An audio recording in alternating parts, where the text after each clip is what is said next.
Hi all, it's Emily Rand with ESPN Esports. Currently I am joined by Fusions of the Boston Uprising. So today, unfortunately, things might not have gone the way you wanted them to. I think I'm going to start with, before we were talking about the crowd reaction and the boos, and you kind of said, you know, you'd rather people booing than not doing anything at all. So describe what it was like to play your first match of the year against such a hostile crowd. It was honestly really, really fun. We expected the boos because obviously London got the same reaction yesterday, but Boston is a bigger rival historically, so we were expecting a lot of boos. When I walked out before we even started doing the walkout and we heard all the boos, immediately it got me hyped up, it got me excited. It was really enjoyable. Yeah, I'd rather people boo than not do anything at all. It creates storylines, it hypes up the game more. It's just really good for everyone.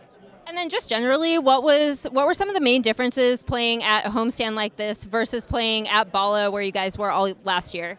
There's a lot more people in the crowd, obviously, because they only get one or two chances to come and see New York play at the home ground. Just like the venue itself is massive, so there's loads of space. And just the reaction to anytime they would make a play or anytime we would make a play or like Color Hex was teabagging and they would boo. It was really, really exciting, yeah. It was a lot of fun. Did you guys feed off of that in comms a bit? I don't think it really affected us in our gameplay. Getting booed, obviously, it's exciting, but it doesn't really hype you up in-game that much. So I'd say it didn't really have an effect on us. Yeah.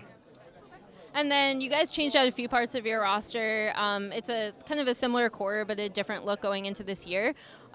Generally, what kind of team do you guys think you're going to end up being once you synergize a little bit more? It's hard to say what I think we are going to be, but I know that we're going to be better than what we are now. I can already tell the differences between this and last year, just in the players and the coaching staff. Everyone's a lot more motivated to win and hungry. Everyone gets along really well with each other. We all want each other to succeed. So this year, as compared to last year, we're definitely going to improve a lot more as a team and synergize better as a unit. And then as a main tank player, I think tank is one of those positions that is a little bit more static than a few other roles in terms of hero selection. So with hero pools coming up, what do you see the main tank meta doing? Is it going to be like 2 main tanks one week, the next 2 the next week, and just swap back and forth? Or how do you see that evolving? It's kind of hard to say. The only thing that main tanks are really playing right now is a lot of Reinhardt. Rein is, I think it was the first or second highest pick rate in the first day of OWL. I'm assuming it'll be the same today because everyone's been playing a ton of Rein again. Rein right now, when the hero pool bans come in, if Rein does get banned, I honestly don't know. Maybe we'll see a bit of Orisa come back. Diva's still quite good.